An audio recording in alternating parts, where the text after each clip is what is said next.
Alright, so today I'm going to make a commentary on a person who I haven't even talked about on this channel yet. And most of you might not know who this person is either. But I just happened to stumble upon this channel one day, and I just happened to watch some of his videos, and from what videos he makes, he is a very interesting person. This person believes that Australia is not a real place, or is a real country, rather. I don't even know if he says he doesn't believe that Australia is not a real continent, but all I know is that he says that Australia is not a real country. But this person also believes that cyberbullying doesn't exist. And I have heard, or I have seen that he has said that the New Zealand government is spying on him, from what he claims. So I'm not going to be talking about those videos, but I'm going to be commentating on his personality. I'm going to try to guess why he believes that Australia isn't real, or why he believes cyberbullying isn't real. But I'll give you a brief rundown on his videos about Australia. Yeah, I'll give you a brief rundown of those videos. In one of his Australia videos, he says that he was going on holiday, and he believes that someone drugged him before he got onto the airplane, and as he was landing down, or as he was on the airplane, he was seeing things, and he names the stereotypes of Australian wildlife, such as kangaroos, big spiders, a man chopping off a snake's head off, you name it. And at the end of his story, he says he gets off the plane and he says that nothing happened, and he believes that the New Zealand government tried to drug him before going onto the airplane. But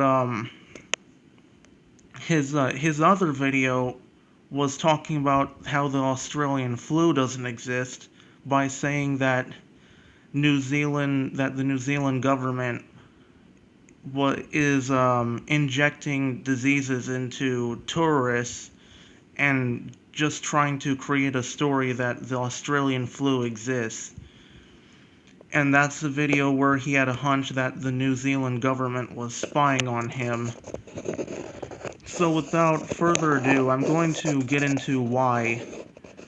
I'm going to give my opinion why he doesn't believe that Australia exists, or that cyberbullying doesn't exist. Because in this video, he made a whole video that's 4.5 minutes long, just basically making fun of iNabber, who's one of my favorite commentators. So without further ado, let's get into the video in 3, 2, 1, go. You don't know, you damn well should know. My name is Ragreynolds, and today we're going to be talking about iNabber. Hello everyone, how you doing? And welcome back to another video. Now, I want to remind you guys about a situation that happened a few months ago on YouTube, the biggest controversy in the history of the entire website. And now, obviously, you're all aware of what that situation is, the Logan Paul trip to Japan. iBlabber, shut the fuck up. Oh, pretty sure. What a way to start off the video. Immediately insult someone as he talks about a previous situation that happened earlier this year. Nobody at this point is going to go into forests and exploit anything like that. No one's going to go into any city of another country and disrespect the people and the culture. I mean, I thought that was going to happen. But no, RiceGum, our favourite YouTube rapper, has come into the scene. This video is basically RiceGum going around China, being disrespectful to the people, disrespectful to the culture, and also making semi-racist jokes here and there. Sir, where can I find the mail? The doggy? No, sir, where can I find some dog? You know, I think maybe you should go back to school and learn how to speak English. Maybe actually learn how to speak proper language before you make more videos. Before you get out your little race car bed in the middle of the night and decide, oh, let's record a video, and you step in front of your camera and you look right into it and you speak. Maybe you should learn how to speak, because you don't speak like a normal human being. You don't formulate words correctly. So maybe you should learn to do that before you start broadcasting your incorrect speech all over the internet, okay? And as far as Rice Gum goes, I don't like Rice Gum. In fact, I actually quite hate the guy. I don't like him at all. He annoys the piss out of me. However, this whole video you've made is absolute nonsense. It doesn't matter if someone disrespects culture. The problem with Logan Paul was that he showed a dead body.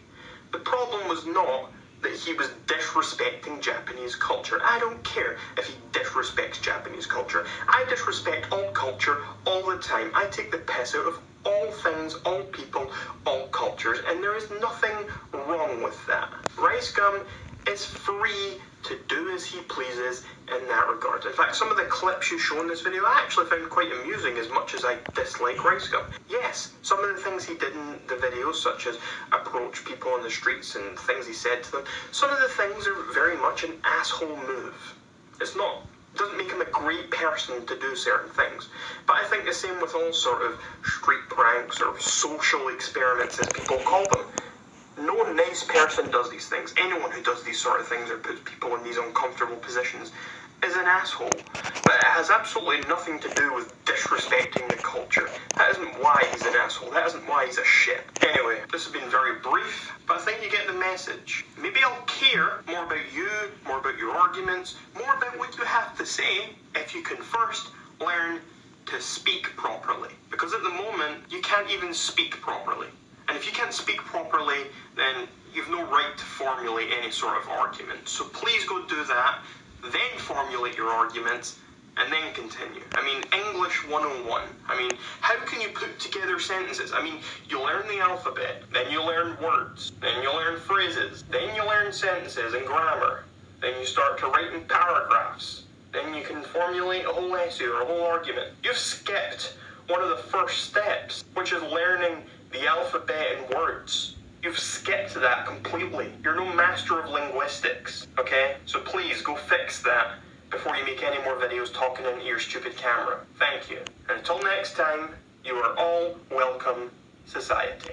Yeah, and the rest of the video is just memeing on iNapper. But if you took a close listen to what he said, if you listened to everything he said, then you would see that he shows his true colors of his personality. In fact, I'll go back some ways to what he said about disrespecting other cultures. Dead body. The problem was not that he was disrespecting Japanese culture. I don't care if he disrespects Japanese culture. Exactly. He didn't really care if Logan Paul disrespects Japanese culture. And listen to what he says next. I disrespect all culture all the time. I take the piss out of all things, all people, all cultures, and that's exactly what he says. This is something that a nationalist person would say. A nationalistic person would say. Showing one's pride in one country, and even going so low to stoop down to the level of disrespecting other cultures, and just showing pride for one country, and treating others as dirt. But he's showing that he's a very egotistical person, and he's trying to show that he's morally superior than other cultures. So maybe you could get a hint on why he believes Australia isn't a real place. And about the disrespecting culture thing, yes, you're free to say whatever you want. However, there are consequences for that. And you will be highly frowned upon if you ever dare say a racial stereotype to a country of some sort, or to citizens of a country of some sort, you will not be praised. You'll be shamed for that. But yeah, this video was pretty long drawn out. It was not, well, it wasn't long drawn out, but it was just showing one personality he had to why he believed Australia isn't real. I'll probably make a part 2 commentary later, but you can draw out your own conclusions on this video on what this Canadian nationalist believes. And yes, I do believe that this person is Canadian. Don't get me wrong. Don't tell me he's not Canadian, because I can hear the accent. Wow, and it's pretty hard to find Canadian nationalists. Well, except if they're Quebecois people, but yeah, it's hard to find those kind of people. But anyways, I'll probably make a part 2 later, but maybe later tonight. But until then, see you next time.